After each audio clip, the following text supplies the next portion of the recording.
everybody, it's Dr. Gilchrist, and we are finishing up our second week of drugs and behavior by talking about alcohol.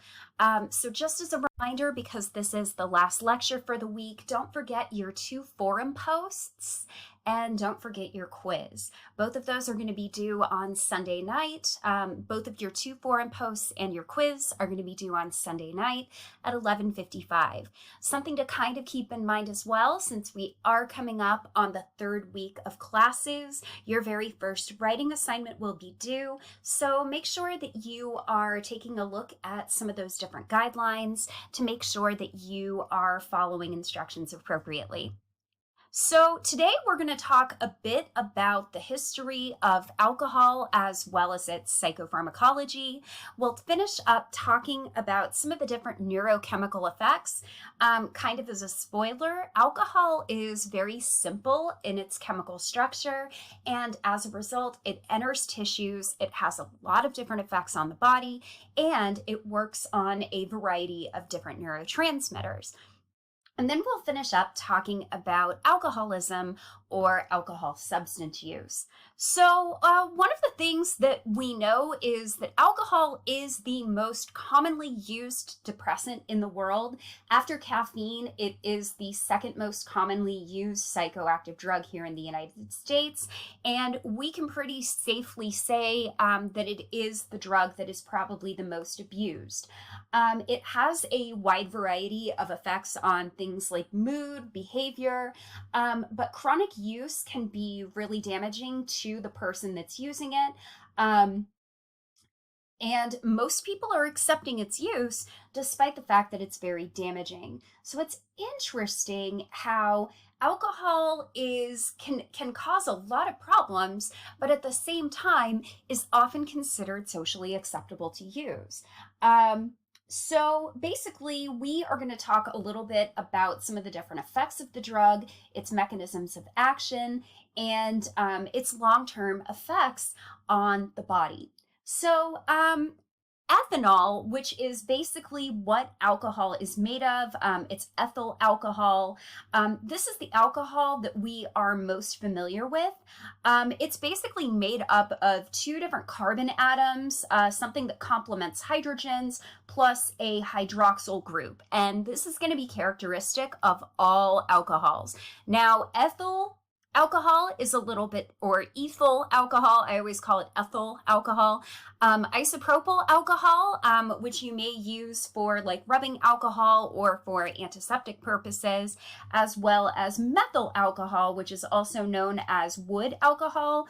It is very toxic if it's consumed, because basically the metabolites of methyl alcohol include both formic acid as well as formaldehyde. And while you and I ingest formaldehyde in various amounts of quantities or things that are converted into formaldehyde, methyl alcohol really takes that to an extreme level where it can be damaging. And one of the things that we're going to learn about is that ethanol use is very widespread.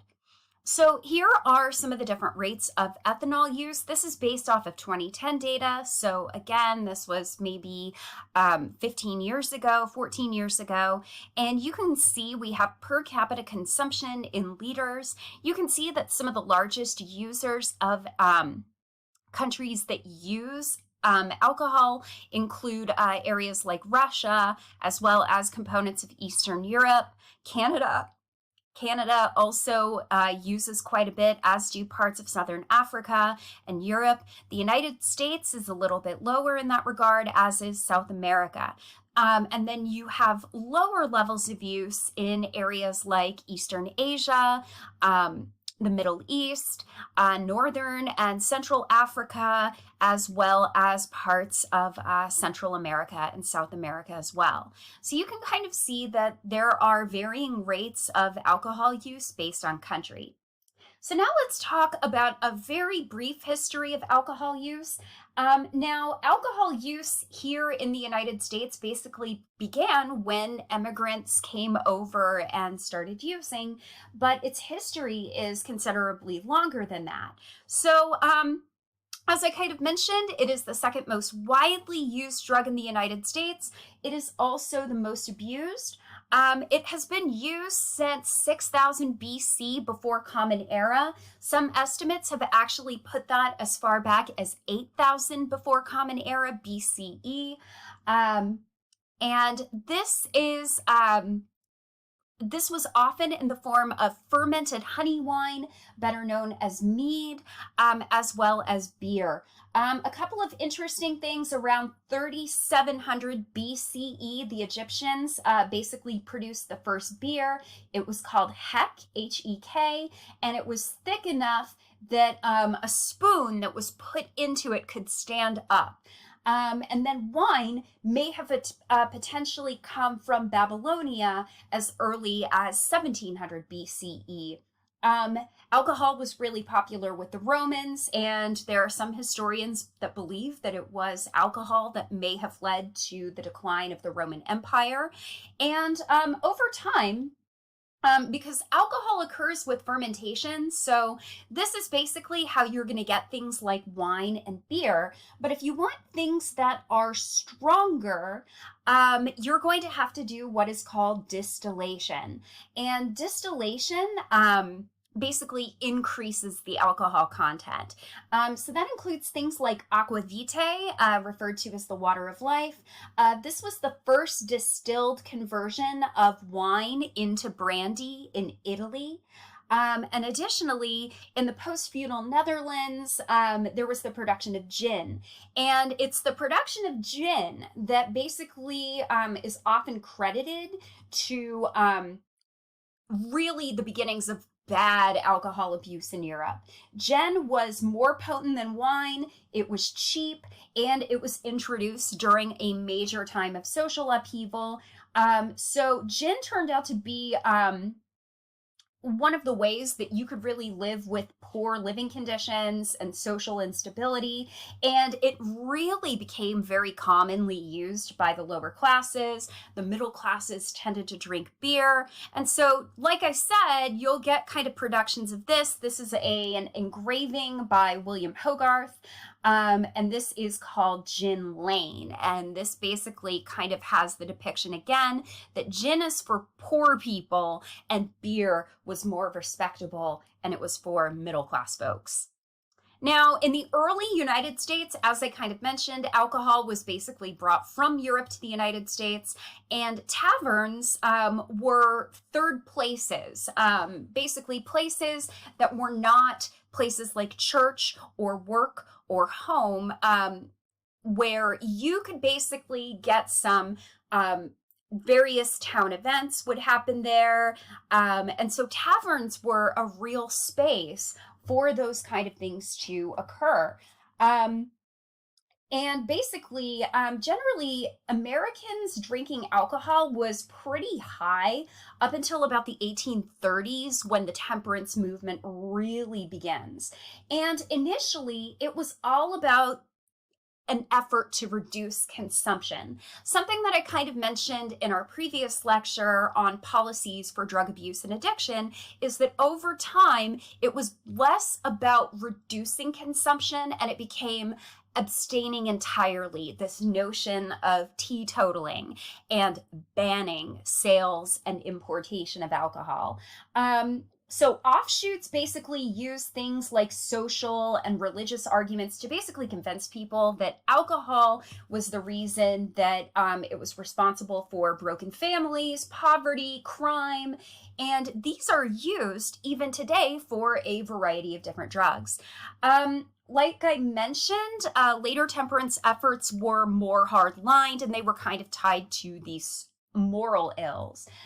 Basically, in 1917, Congress basically passed the law that eventually became the 18th Amendment to the Constitution, in the Constitution basically introducing prohibition. So it was introduced in 1917, it was passed and became law in 1920, and it basically prohibited the manufacture, the sale, the transportation, and the importation of liquor. So basically, one of the things that I kind of talked about last time is that anytime that you introduce a law that bans things or regulates things, you're going to start driving more people underground as a result. And this is what really happened with the passage of the 18th Amendment. So we start to see things like illegal manufacture, and this could potentially be toxic in nature. People were starting to kind of distill their own alcohol at home. That could be really dangerous. And consumption of distilled spirits went up. We get the development of speakeasies where people are basically going into these hidden places to drink, and we see organized crime mobs that were very heavily involved in the sale and in the distribution of alcohol. And so basically by 1933, people are starting to realize that this is kind of a failure, that the law didn't really do anything to reduce this alcohol use. If anything, it made it worse. And basically, the 18th Amendment eventually ended up being repealed in 1933. We do have some instances where alcohol use is restricted. Obviously, here in the United States, if you are under 21, you cannot legally use it or purchase it. And additionally, we don't want you using a vehicle when you are intoxicated or when you're in the process of drinking beer. Additionally, there are taxes on the cost of consumption, which are referred to as sin taxes. Cigarettes also have similar taxes. And additionally, some places after the repeal of prohibition have what are called blue laws. So depending on the county that you are in or the state that you are in, there may be regulations on times of day that you can and cannot buy alcohol. To give you an example, when I was in high school working as a grocery bagger in Florida in the late 90s, the rule at the time was you could buy alcohol pretty much any time except on Sundays. At Sundays, you are not permitted to buy alcohol before noon. So we would have people who would come in line at like 11:55 and they would have bought a bottle of wine, and we would have to tell them, you can't buy this right now. You're gonna have to walk around the store for about 5 more minutes so you can legally purchase this. In other areas, when I lived in Atlanta in the early 2010s, they had just repealed a blue law that did not permit people to buy any alcohol on Sundays. And in some places, there are dry counties where you cannot buy alcohol at all. So now let's kind of move on to talk a little bit about the psychopharmacology of alcohol. So alcohol comes in a variety of different forms. So we've already talked about ethyl alcohol or ethanol, and that's the kind that we drink. Then we have methyl alcohol or wood alcohol, which is basically toxic. In high doses, it has been known to as I kind of mentioned earlier, it is metabolized into formic acid and formaldehyde, and those in large doses, which methyl alcohol will produce, are toxic to humans. This can basically cause blindness, it can cause coma, and it can cause death. And then finally, we have isopropyl alcohol. It's best used for things like sterilization, disinfecting. It's a rubbing alcohol. I clean my running watch with it, but you probably shouldn't drink it. So here are the chemical composition of these 3 alcohols. So here is the chemical composition of methyl alcohol, here is ethyl alcohol, and here is isopropyl alcohol. And the key thing to note about every single one of these is that they each have their own hydroxyl group. And we know that this is a hydroxyl because it has the OH attached. So all of these alcohols are basically created through fertilization and fermentation. So ethanol is produced by the fermentation of sugars via yeast.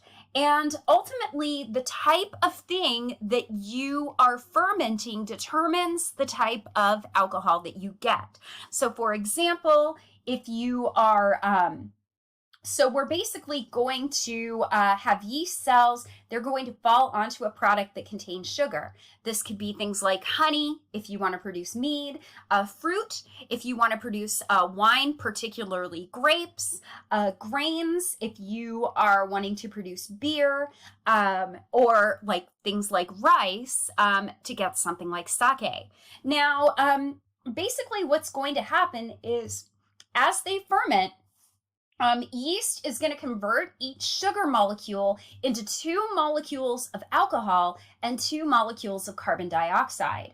And this basically explains why alcohol has been discovered in cultures around the world. In general, old bad fruit eventually ferments.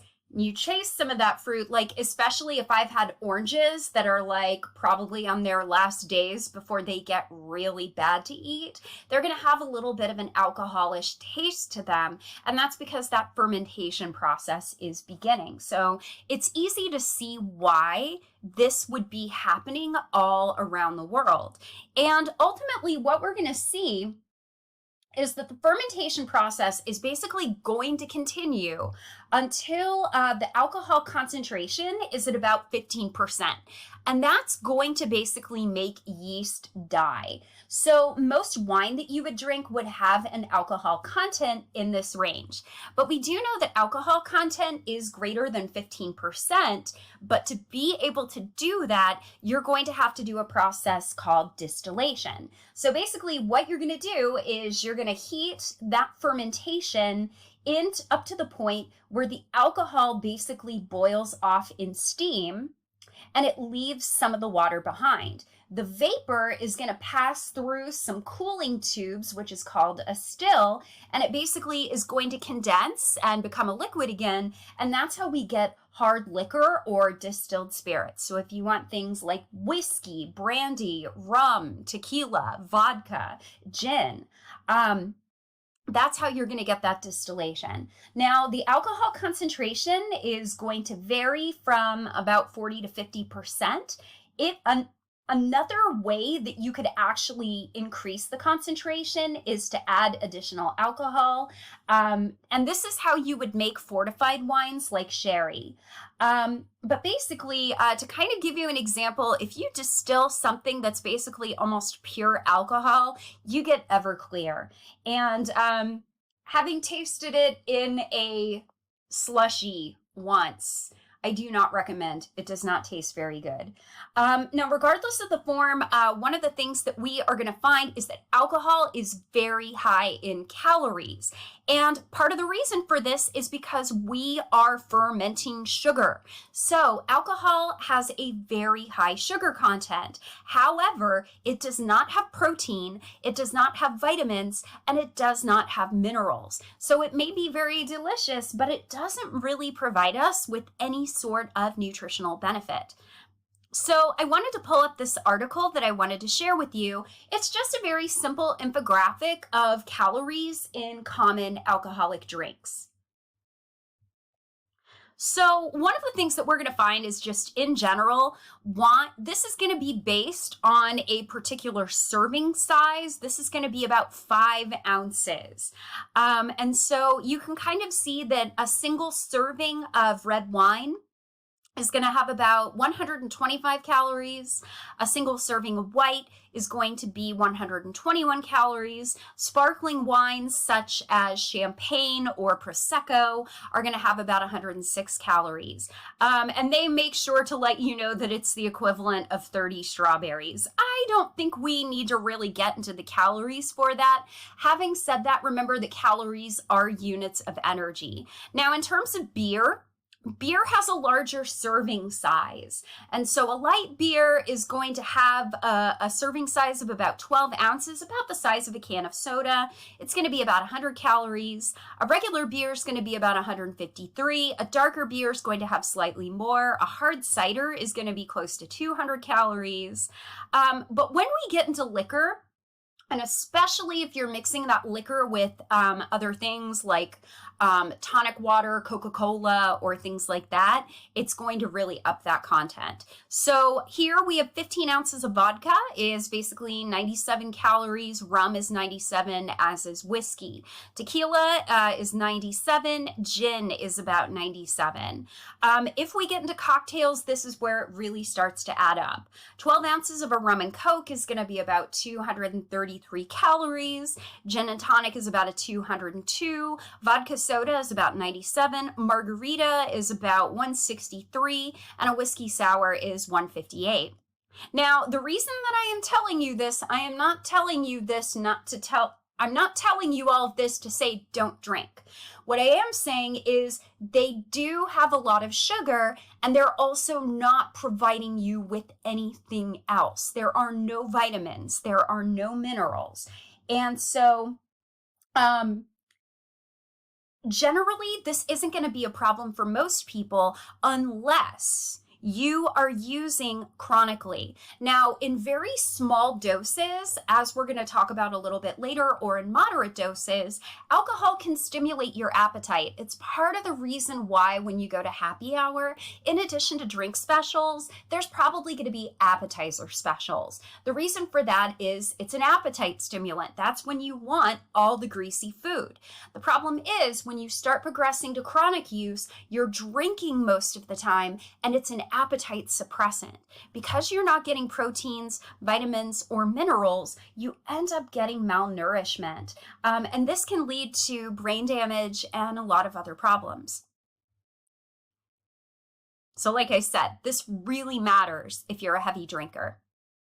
So alcohol circulates throughout the entire body. We are taking the oral route of administration. This is transferred very easily to the bloodstream through the gastrointestinal tract. And because it is such a simple molecule, it very readily enters most tissues and the brain once it is circulating in the bloodstream. Now, your blood levels can be influenced by your blood alcohol concentration can ultimately be affected by a lot of different factors. So we're largely going to focus on what we call blood alcohol concentration. We're not going to focus on the number of drinks consumed because one drink for one person is going to make them drunk. One drink for another person may not even be a drop in the bucket. So we're going to focus on that blood alcohol content here. In general, it is going to take about a BAC of 0.04% to actually produce measurable behavioral drinks. So that is something to kind of keep in mind. So one serving of alcohol basically means the following. So if we have about 5 ounces of wine and 12% alcohol by volume, that's basically going to work out to about 0.6 alcohol per serving. Here, beer, it's about 12 ounces. Hard liquor is about 1.5. And a wine cooler, I don't know why they included wine coolers. Nobody drinks those anymore. That was an 80s thing. That's about 12. But you can see that the percent of alcohol volume works in such a way that you'll always get the same amount of ethyl alcohol per serving. Now, to be very clear though, one thing I will mention is that the alcohol content of beer can vary based on the type of beer that you're drinking. It can be as low as 3% all the way up to over 10% if you're dealing with craft brews or microbrews. Now, it doesn't really take that much to get drunk. So what you're kind of looking here is approximate blood concentration. I largely focused on women in this instance, and some of this is going to be based on drinks and body weight. There's obviously going to be more to kind of keep in mind as we're looking at this, but basically, legal intoxication is a blood alcohol content is having a BAC of 0.08 and greater. But notice in kind of the footnotes here that it doesn't take being at 0.08 to start seeing effects. Those impairments begin as low as 0.02 to 0.04. basically that 0.4% that we talked, 0.04%. From 0.05 to 0.07, driving is going to be impaired, and it's only when we get to 0.8 that we get to that legal limit. So the average person, kind of give or take, is about 150 pounds. So with somebody who's about 140 to 160 pounds, kind of going through that, kind of going around that average rate, one drink is going to put them at 0.03. For somebody who's 140 pounds, that'll put them at 0.07.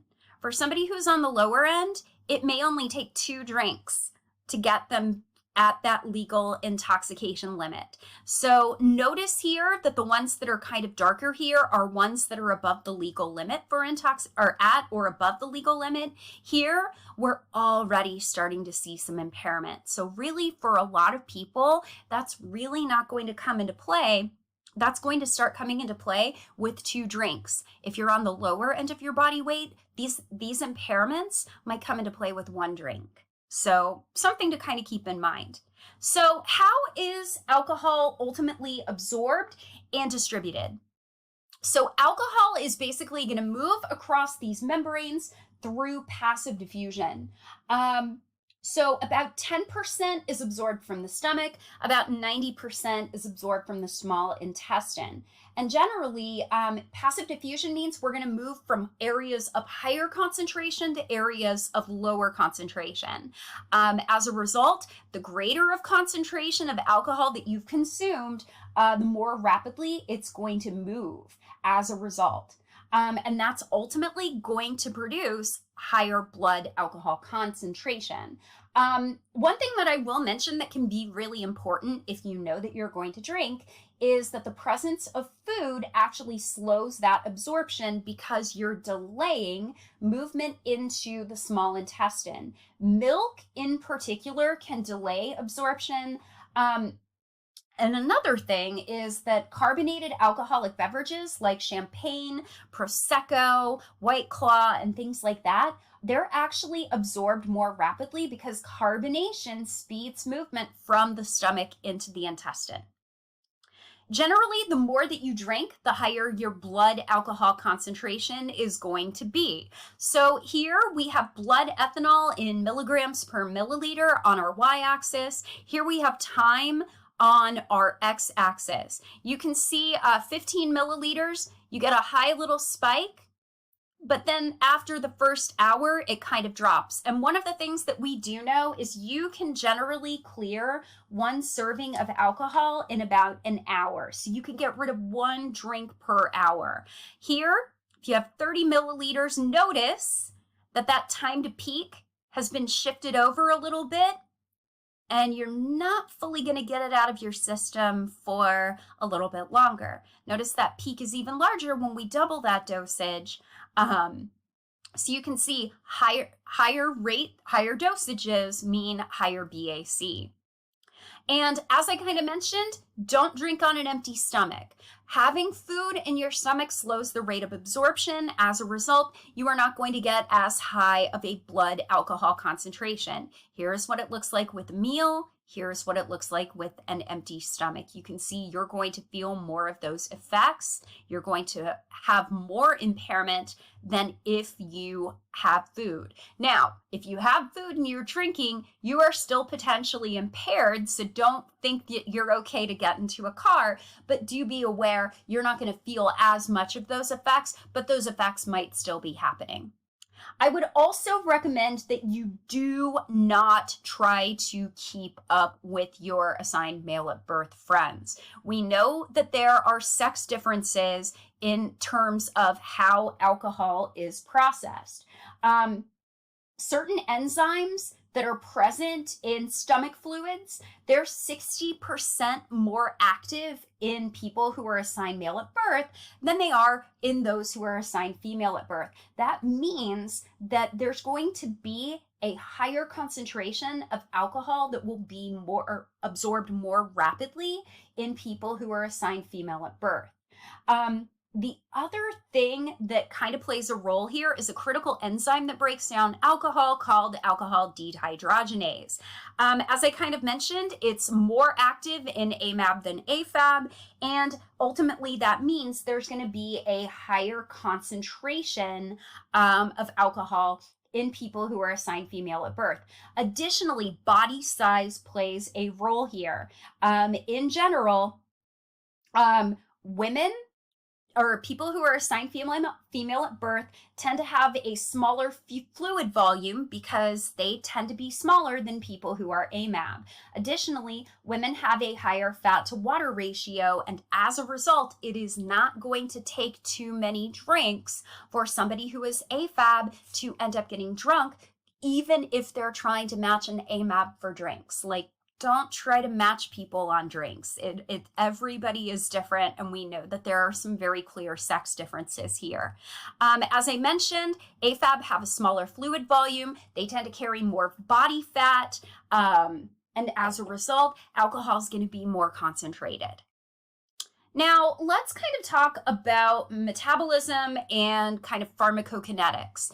So elimination follows those zero order kinetics that we talked about, where we're basically we're going to start with those zero order kinetics. And basically, on average, it is going to eliminate about 12 to 14 milliliters per hour. So basically, you're kind of clearing one drink per hour.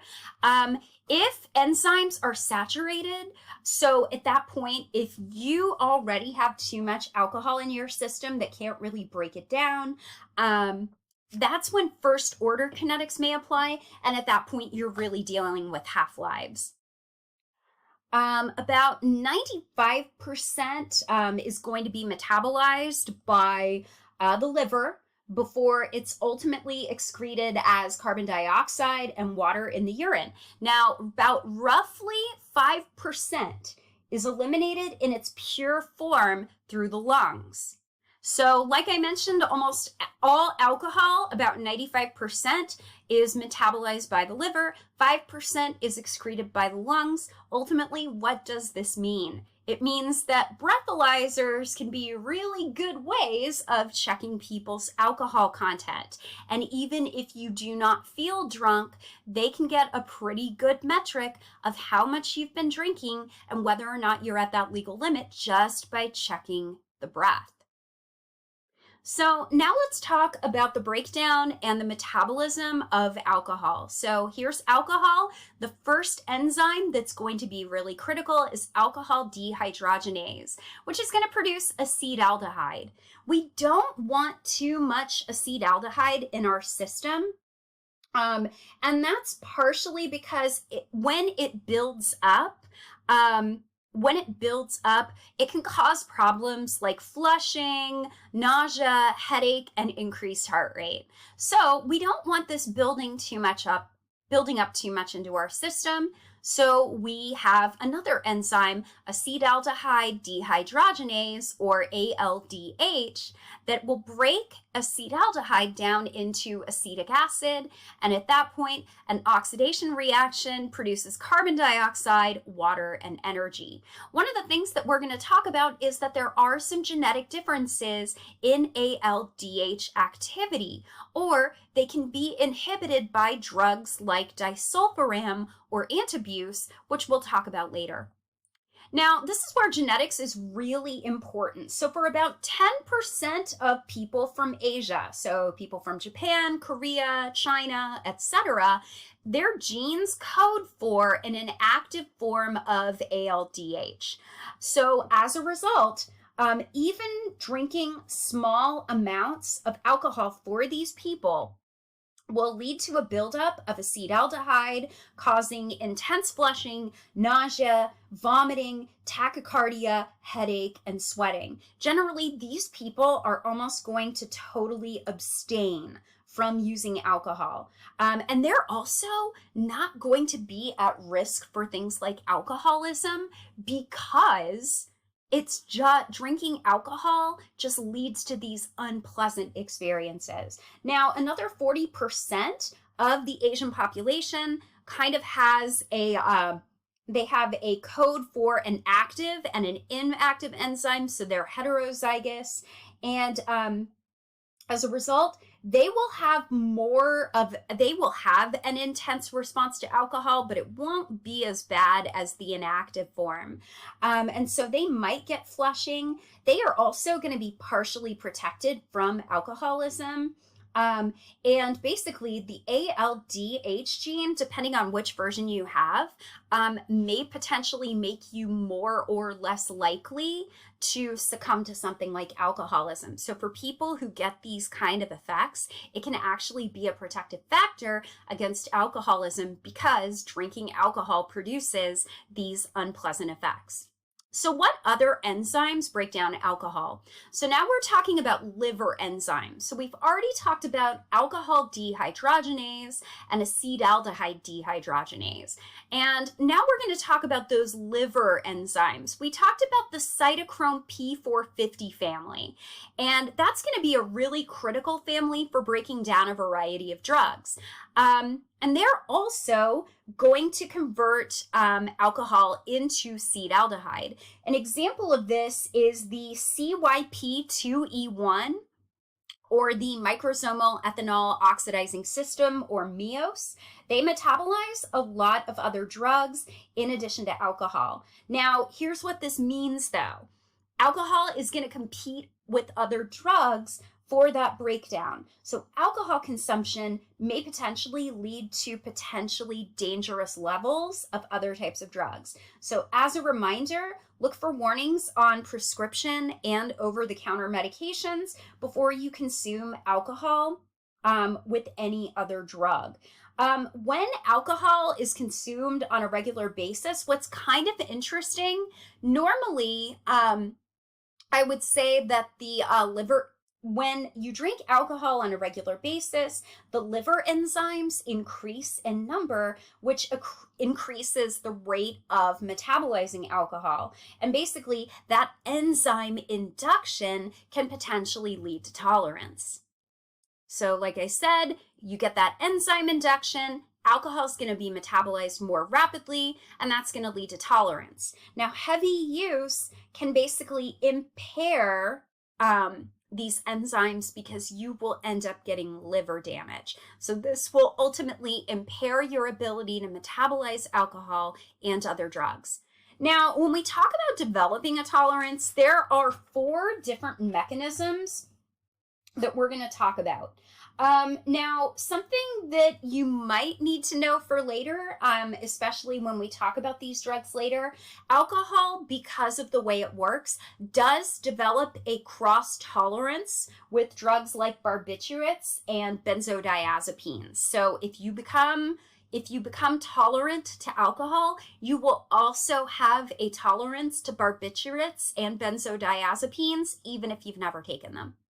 But the first form of tolerance that we're going to talk about is what is referred to as acute tolerance. So this occurs within one exposure to alcohol. Basically, your subjective and behavioral drug effects feel like they're greater when your blood alcohol concentration levels are rising. And they feel like so if you were noticing these effects increasing from these different time points, you would say that you are intoxicated. Once those levels start to fall, though, you actually feel less intoxicated, despite the fact that for this period of time, your blood alcohol concentration is still pretty high.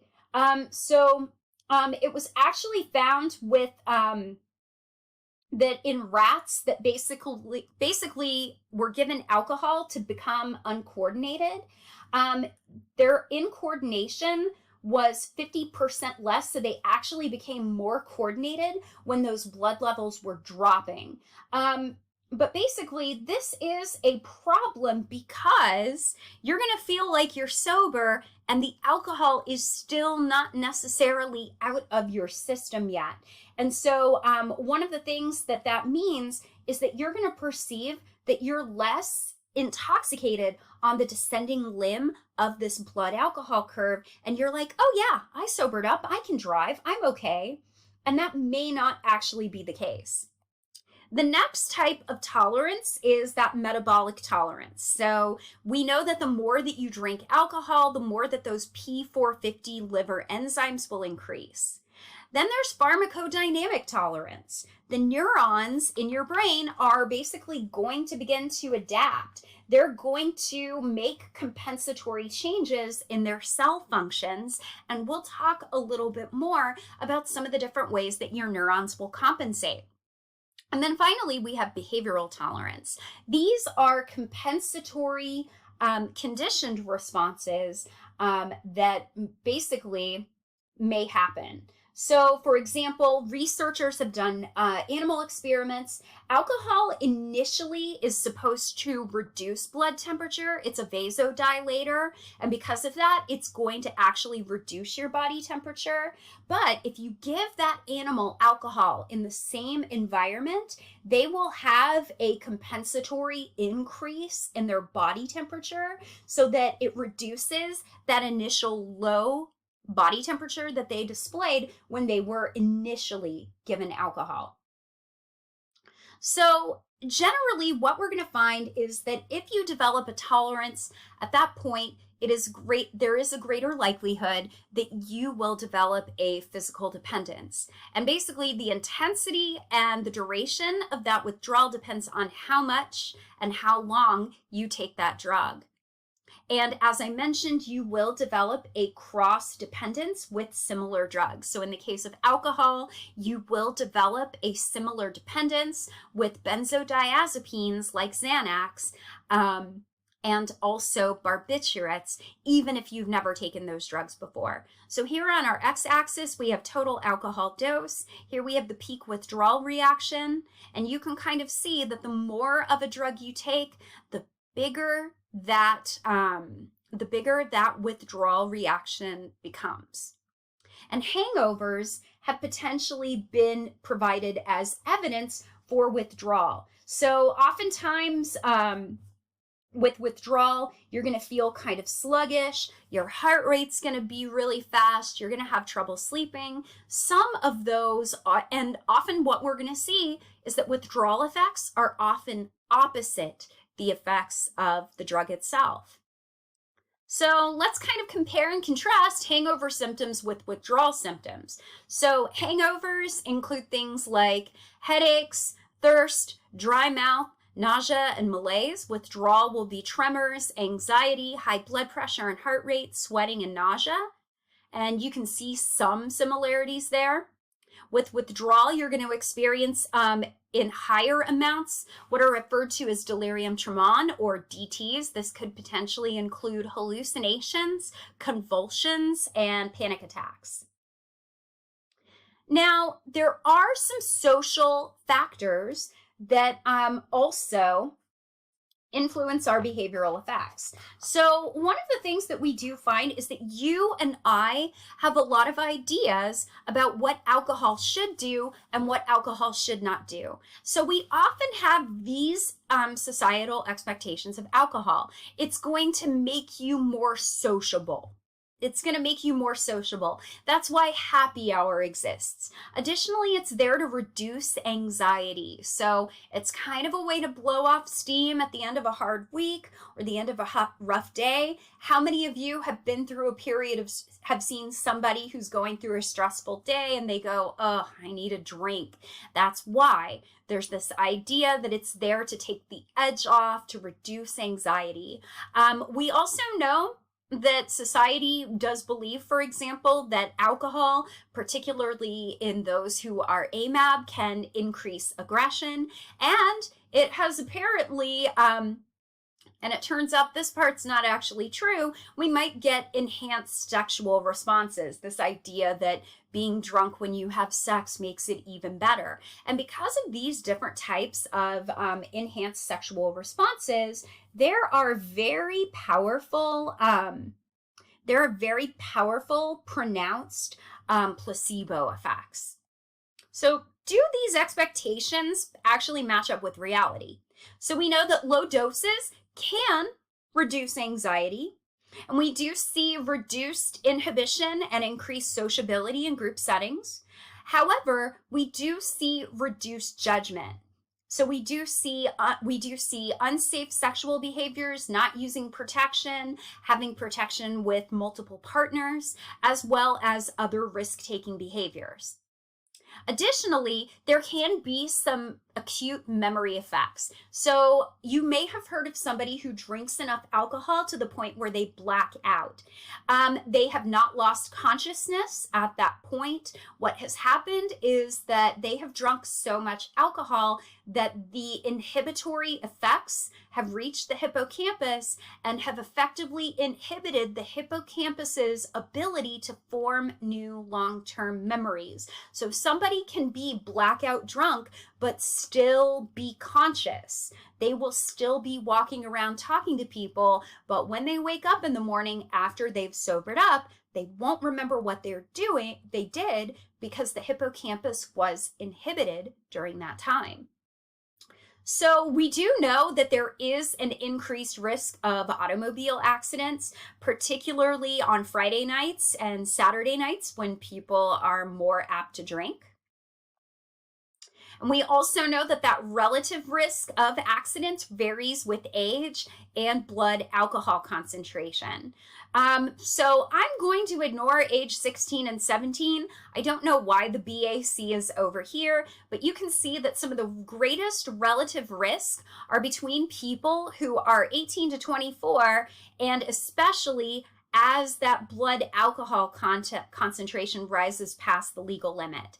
The next age groups that show a high relative risk are adults that are kind of getting into that older adult range. They're still middle-aged, and young adults, 25 to 34.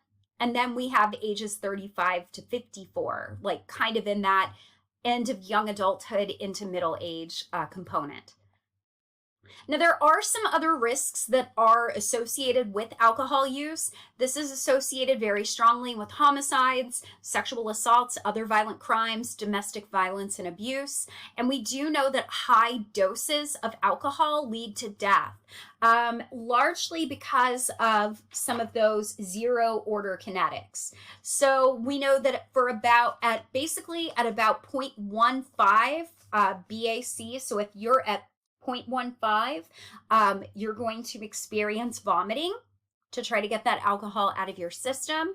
And then you're at 0.35%, you can reach unconsciousness. Anything that's above that, a blood alcohol concentration of about 0.45%, you can have a coma, and it's lethal for about 50% of the population. So this would be your TD50, to kind of put that in other terms. Generally, don't drink too much too fast. Remember that your body can only clear 1 drink per hour. As a result, it's going to take some time to get alcohol out of your system. It's part of the reason why drinking games can be so dangerous, because those lethal levels may be reached before passing out, and this can lead to alcohol poisoning. And here are some of the different symptoms of that. So that'll include unconsciousness, vomiting, slow, irregular breathing, and cold, clammy blue skin. And death will happen because of respiratory depression. You will no longer be able to breathe in those cases. So I'm going to go ahead and pause here because this is clearly going to run longer than an hour, and I'd like you to have some time to kind of think through this before we talk about alcohol's effects on the body. So we will talk about that next time.